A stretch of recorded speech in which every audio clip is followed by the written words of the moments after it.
Alani, just give me a moment. Sorry that I'm late. Trying to sort out lighting because mornings are so good. Lighting not so great. It's actually not bad, hey. I think Eli just this tunes one in my shadow. I think clapping thing. You know, I actually even saw your shadow.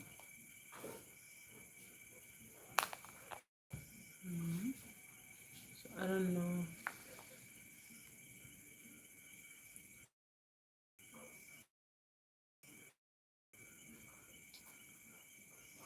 So just a moment while we try and figure this thing out.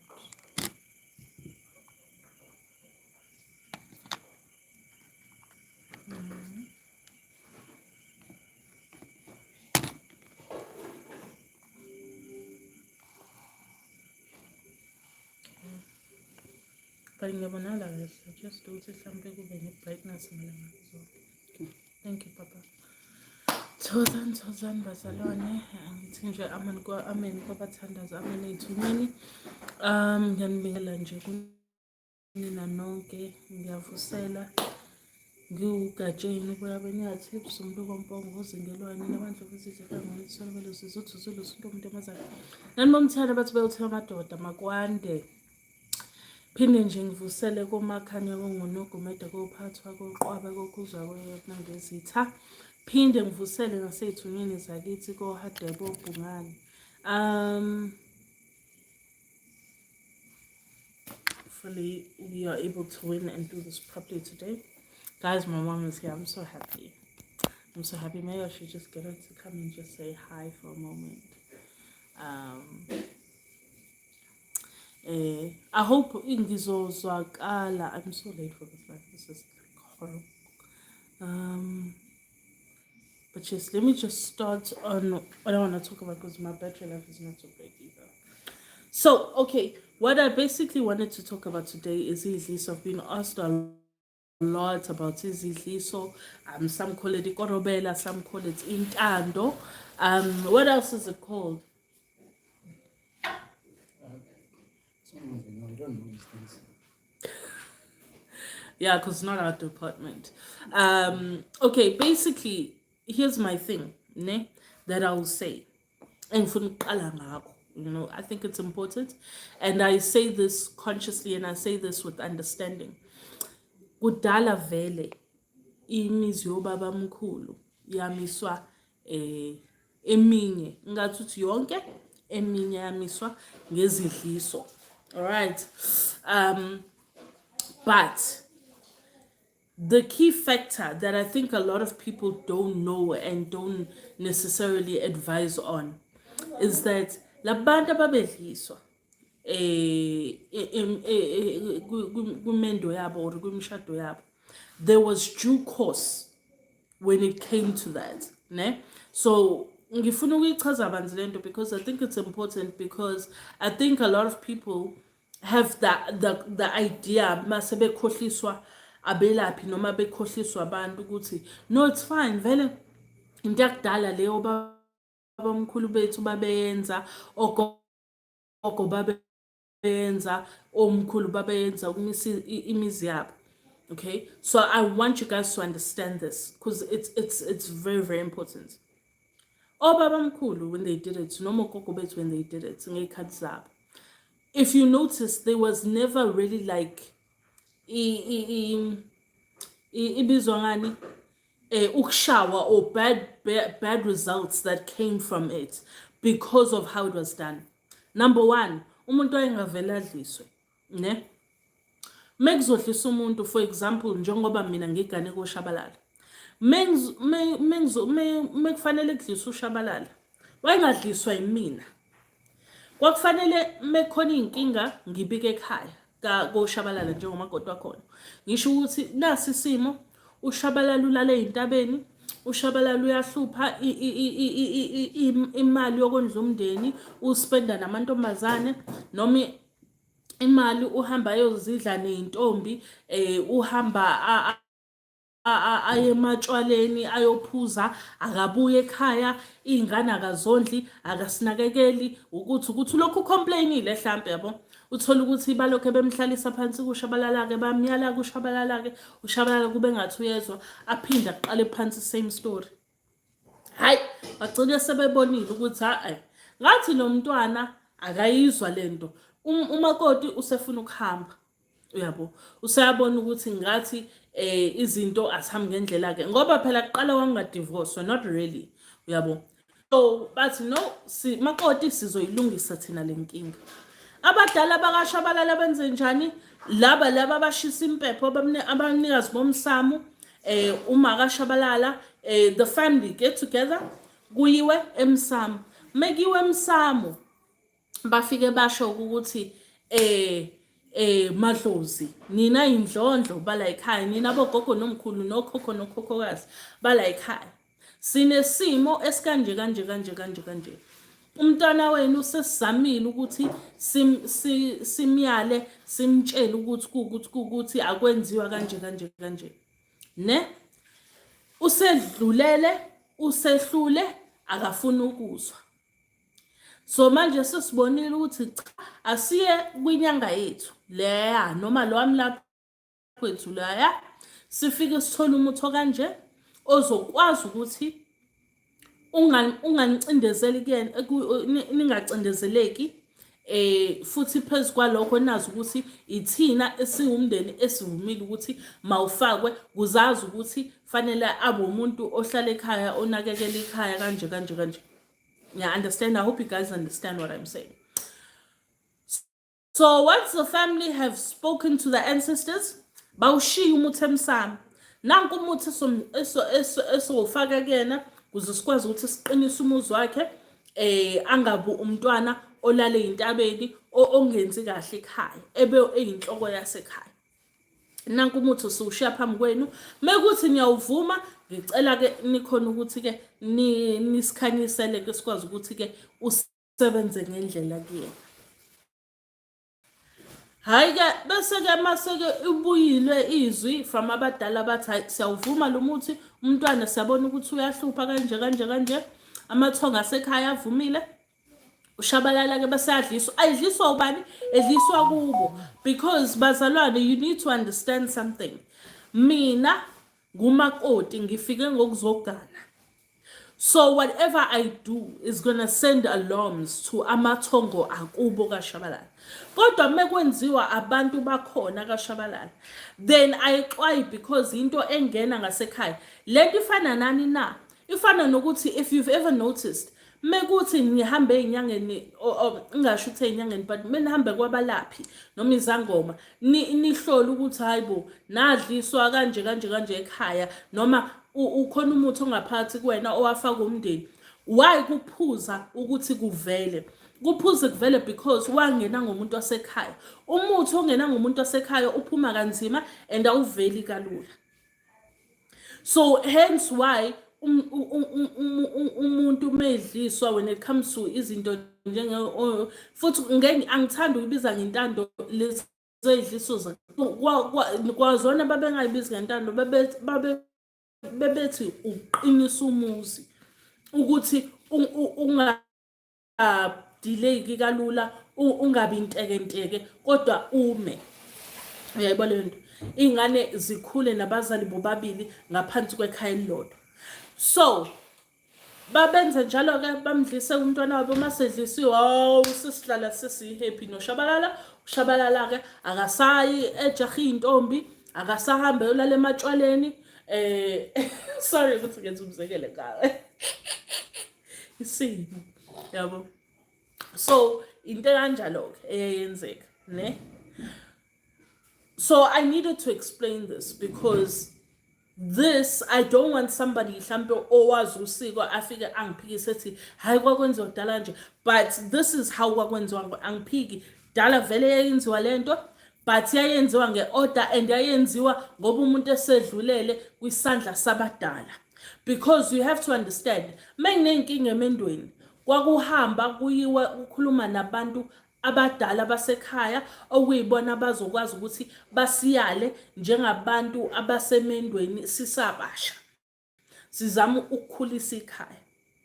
You didn't just make your own decision. Esikhathini samanje ufonela wakho uthi hayi yazi le ndoda ingijwayela kabi yenza ukuthi nokuthi athini ona athi hayi mhlise mfakele into yakhona ngoba nje yabona ngeke udlale yena. That's how people do things now. But back then, wawuye emndenini ukhale kubona mekuthi ke vele bazokusiza bayakusiza. Mekuthi abakusizi ke phela babengakusizi. Kodwa imizi yaqala yayima okhombisa kona ukuthi they were united in these factors. Uyabo. And imvamisa umakoti wayengazi ukuthi that's what they did, ukuthi khona into abamenze yona umntwana. Uyabo. If you guys were close, if the family was very close knit, then yes, umakoti babemazisa. Kodwa otherwise nje imvamisa babengamazisi bakhona ukuthi benza lento abayenzayo ukuze bakwazi ukuthi umuzi wakhona uqine. Izidliso ke lezo zakudala. Bazalwane esikhathini samanje abantu abawazi umuthi. So sebenika as a girlfriend, number one, uyi-girlfriend anginendaba ukuthi umuntu uzocabangani moyintombi awunama right ukuthi udlise ingane yabantu yokumunye umuzi ongahlanganise lutho naye.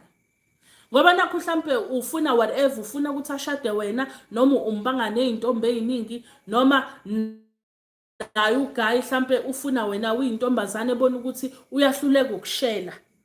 Uyabona mekuthi uyahluleka ukushela afuna ukukusebenza then yes those things happen. Yabo. Unfortunately, actually, let me just find out if I can tell the story. Oh, Makachen. Khona isitory ngifuna ukusixoxa la akazi noma nginevumo yokusixoxa. Lesi so sweet ebhasini. Lesa sweet ebhasini.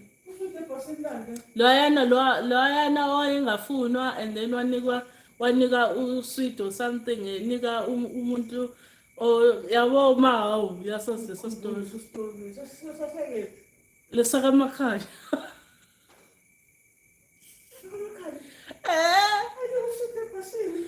Ma, sengizosisho ke ngoba phela lesiyana ukuthi umakhanya ungamfuni. Ngiyasisho uma kanendaba. Uyasho nje ngoba ade waphuma kulowa muzi. So, mina unfortunately ubaba okuzalayo wayengawazi ukuthi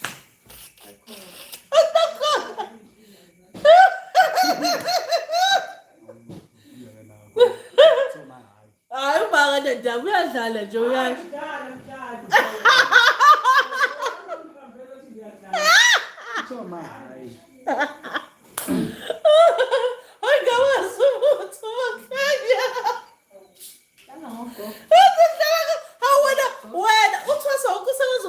Today, I just told her ushwi uthula la. Namhlanje siyakwazi ukuphendula. Hayi cha shit.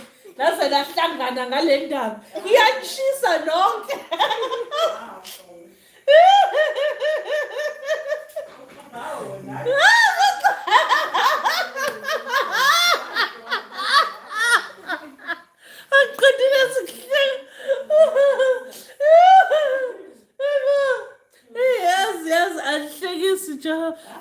Amen.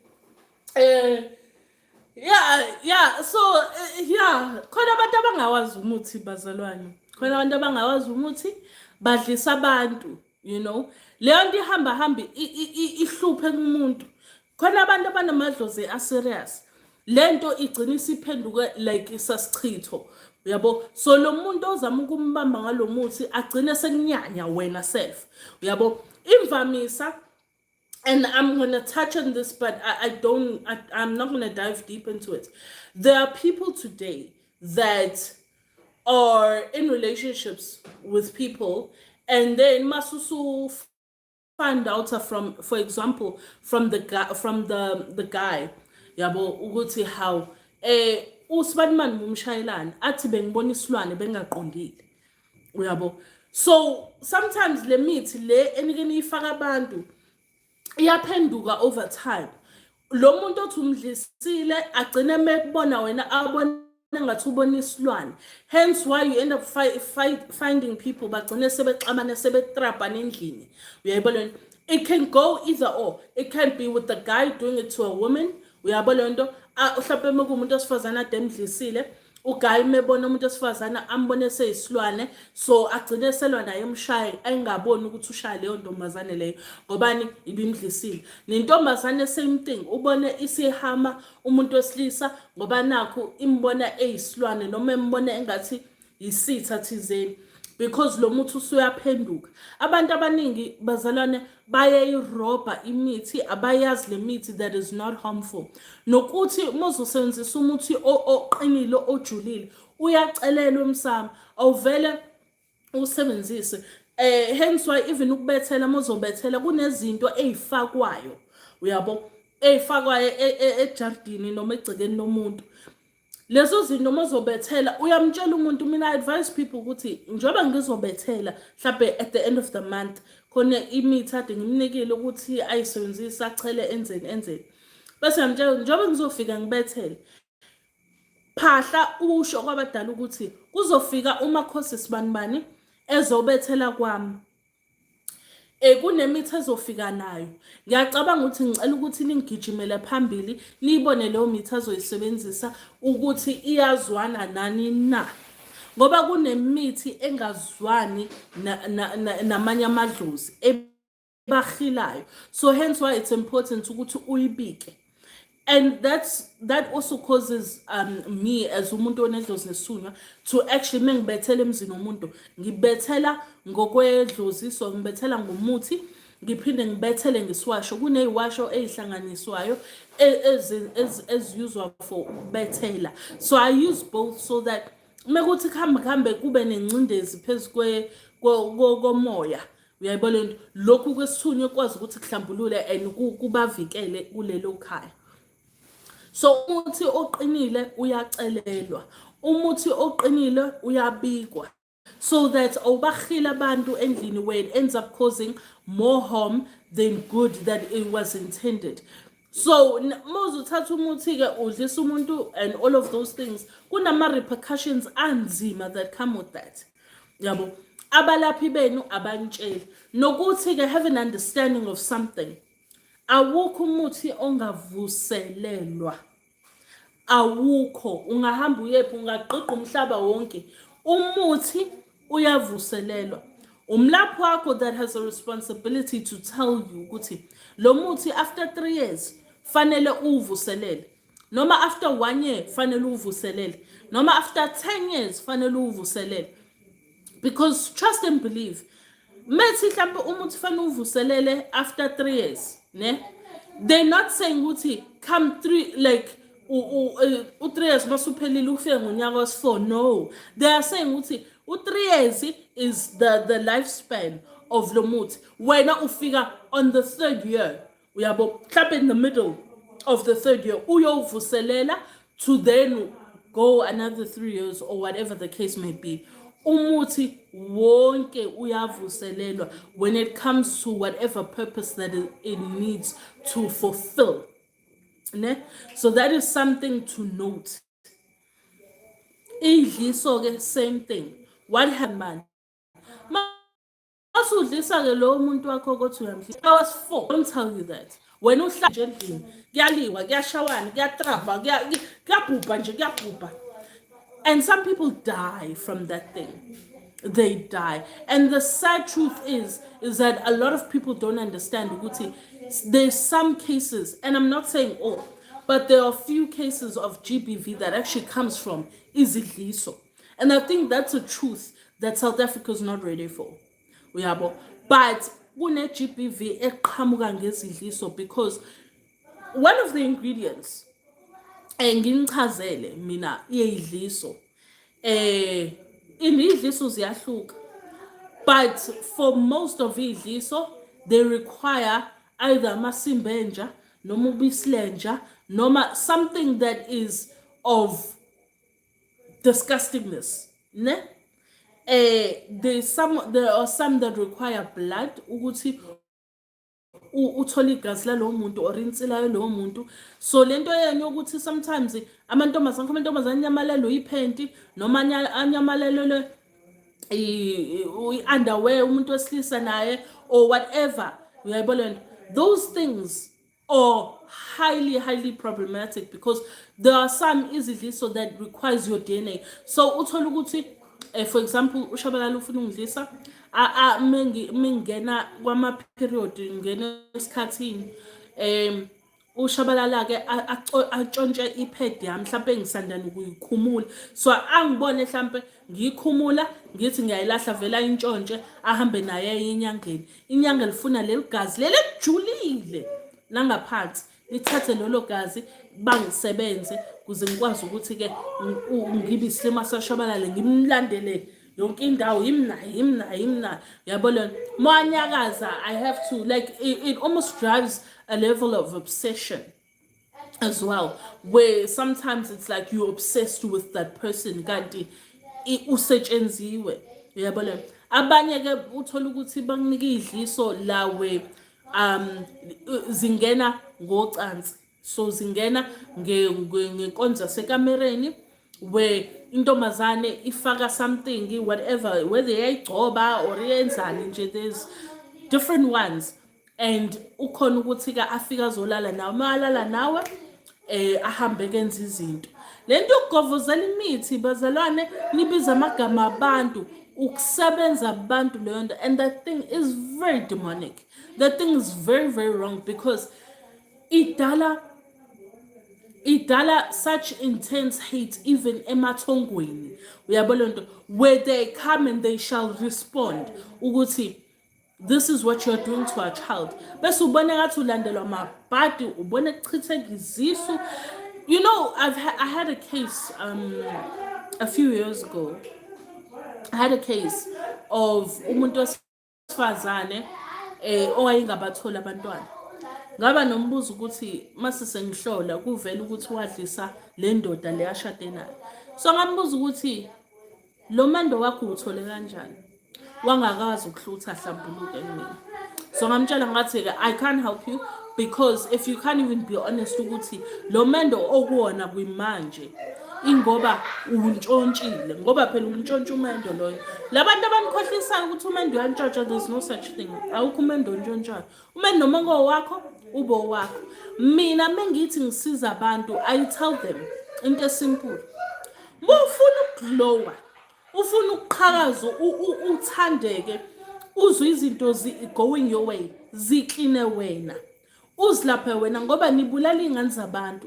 Whether you're a woman doing it to a man or you're a man doing it to a woman, kunabantu that have such an allergic reaction to that thing where iyababulala bashona, uyabo. And that thing, some of it corner that they've picked up before. I remember there was a case engayibona in an article ukuthi uSibanibani wadliswa washona, but a lot of it khona that can't be picked up, you know, it can't be picked up by a corridor ukuthi okay umuntu makucheck ukuthi ushone ngani akuveli, yabo. Kanti ubulawa idliso oyifaka umuntu.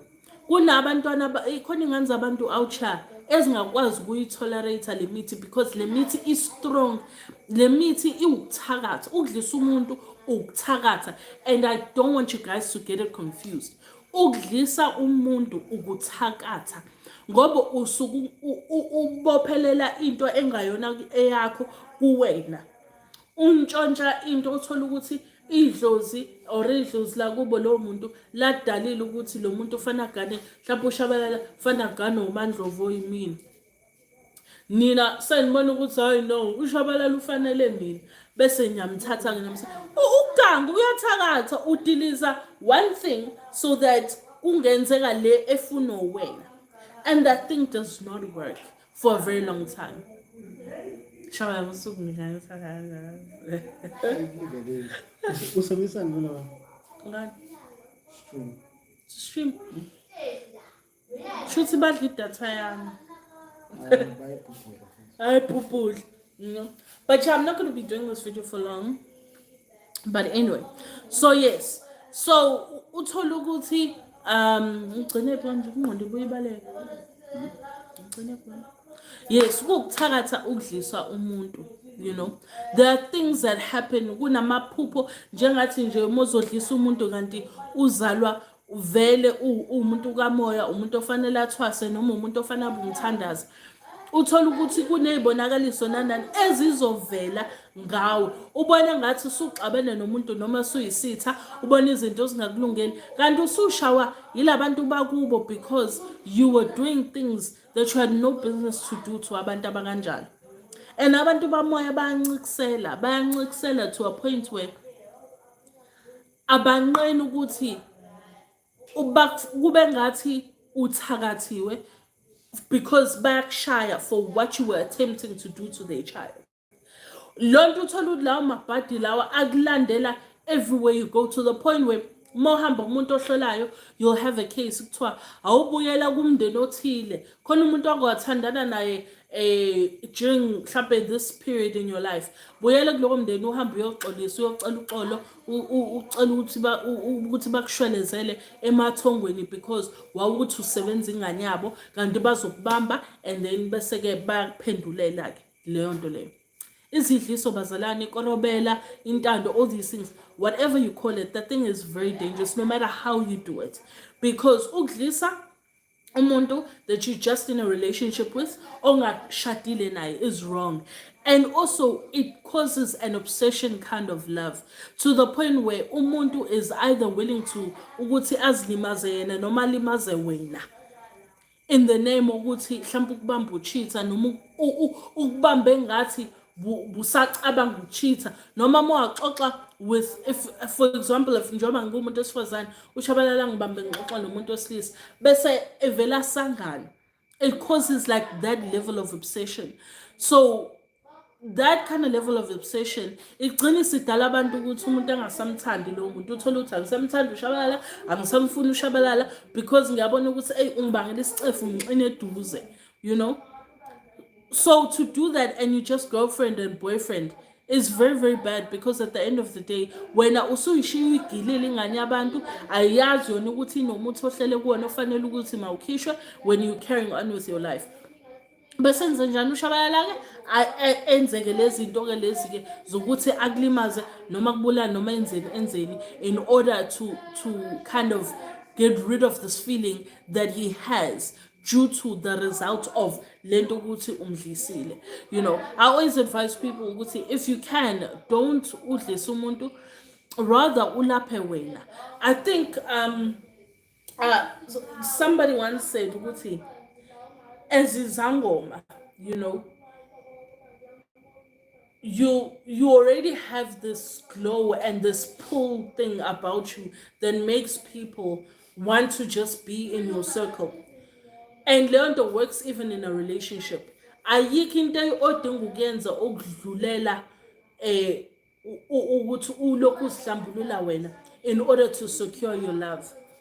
In all that we have done, even with us, I remember there was a healer that we had that ube khona into ewayethi usilungiselela yona kanti ngizomphupha umlaphi njalo lo mlaphi loyo lo muthi asishiye nawo, lo muthi loyo wawuney'nsebenzo thizeni ezazidala ukuthi sangathi singahlukana noshabalala. Bese mina ngiya kuyena because he already started to groom me elokethi no fanele ngifike kwakhe, like we need to have some kind of relationship. So mina ke ngiyacabana, everybody knows, everybody that's been around me knows ukuthi anginasifuba mina, I just say everything.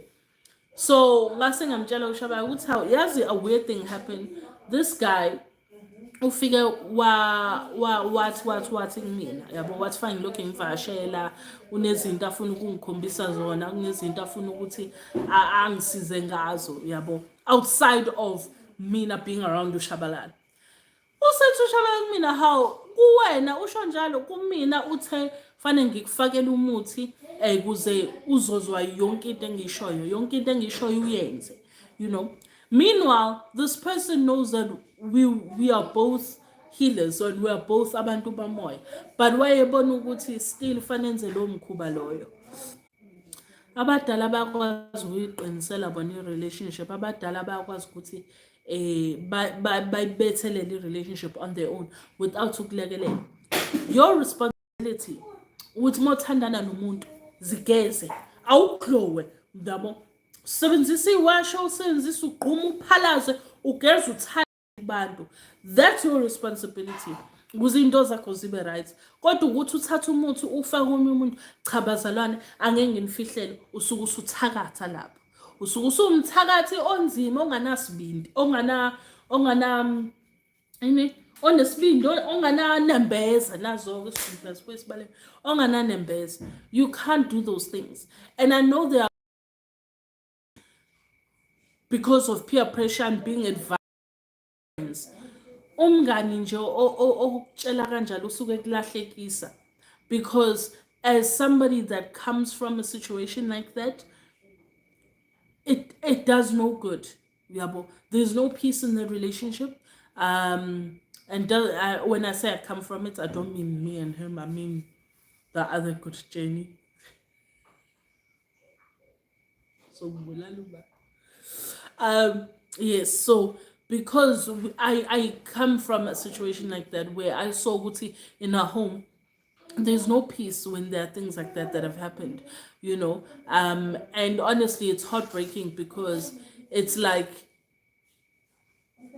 you miss out on into obekelwe yona noma odalelwe yona because uzama ukuzibophelela kwinto engakudingi. And I think sometimes we need to learn to be people that know how to move on, even noma kuthiwa kubuhlungu. Siyeke lento ke, mina sengikhuluma nabantu besifazane, siyeke ukuzama ukuba ngokusa ukuthi hayi lo yana uyitshela ukuthi usile, mina ngimuhle nginaye, mina nginjani nginaye. Hey, Beyonce bazalwane bayachithelwa, Beyonce, Rihanna, Shakira, abantu kuthiwa nje bayidayideng, uyabo. Kuchithelwa DJ esibaziyo laba baba kabukabu kuthiwa yabo lo DJ kuyachithwa nje, yabo. But into mekuthi eyakho izolunga, ilungiseke. Mekuthi akuyona yakho, hayi bazalwane shiya phansi, because trust and believe, you know, sometimes your wealth and your abundance can come from the right relationship. And I don't mean ukuthi ufice umuntu eyibhola noma ufice umuntu money maker, but sometimes a good combination of a relationship can build you to a point where izinto zenu nje ziright, ziyaphopha, ziyaprosperisha ngoba kuneyibusiso phakathi. Into enganasibusiso bazalwane, ihlezi ihamba nosizi, ihlezi ihamba nobunzima, ihlezi ihamba neyinyembezi, ihlezi ihamba nokuzila nenzila, because things that are so bad happen due to the fact that you're with somebody that you have no business being, and spiritually you guys do not align. Alignment spiritually between you and your partner is so important. You know, it can literally be life and death. Literally, it can be life and death. It's so important to just be aligned spiritually with your person, with the person that is meant for you. Also, ukhule naye edlozini, ukhule naye emoyeni, ukhule naye kumthandazo, ukhule naye in every aspect of your life, without literally like being off the world and dealing with inkinga zasemhlabeni azipheli. But mekuthi ukwi-alignment and you with umuntu odalelwe yena noma oyisiphiwe kuwena from abadala, then that relationship can survive anything. Trust and believe that. And I hope ukuthi with the little that I've tried to help you guys understand, you know, that you're gonna take that and ingavumi ukukhohliswa abantu ngoba abantu bayalahlekisana bazalana, ngifuna ukudlala ngani, banilahla banifake ehlathini, basenisehlathini bese bangabusanisiza out of it, uyabo, bese thawu buthunywa ubani, you know. And ibhlungu leyo nto masusu uyithola enkingeni bese utshela umuntu okufake kuleyo nkitho ubuthunywa ubani, yabo. So yes, please try and in moving forward have better understanding of imithi steps that you guys take when it comes to securing your relationships and doing things that are beyond you. And inyeke ukungisendela ama message ukuthi ngifuna ukubuyisa uma wengane, ngifuna ukubuyisa ubaba wengane. Mhlawumbe umuntu bongafanele kwasekuqaleni nje nimithisana. So namithisana ke navele naqhelelana kakhulu. Sometimes you just need to let it go and let it be. Ngoba mina ngena lo mlapho okhipha ukorobela nontando nani akuyona i-department yami angisizani ngaleyo nto so nje angifuni umuntu ozongi-WhatsApp angifonele noma zameni just to be able to do that. Ma afuna ukuthi just say hi. Ngilona ivideo. Come on, dude. It's just a video. I'm gonna post my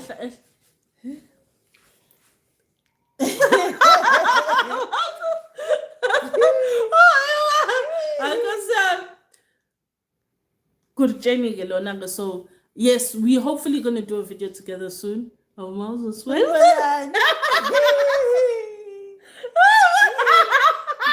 Makhosi YouTube.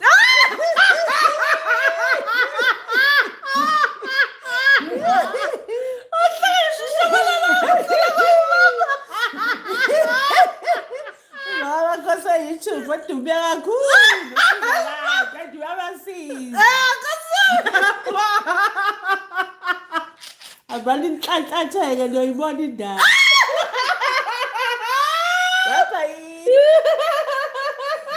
That people like those who don't catch it.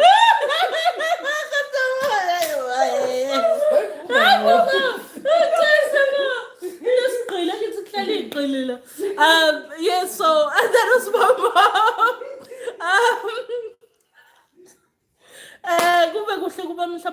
Thank you so much for watching. Thank you so much for being with me. Thank you so much for your support.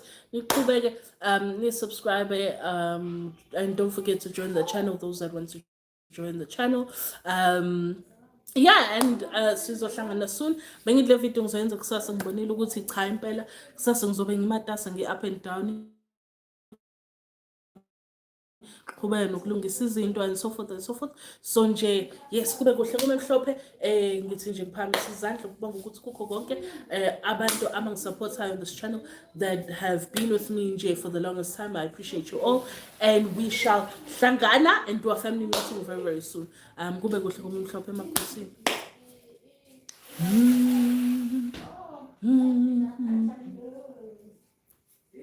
Hlalele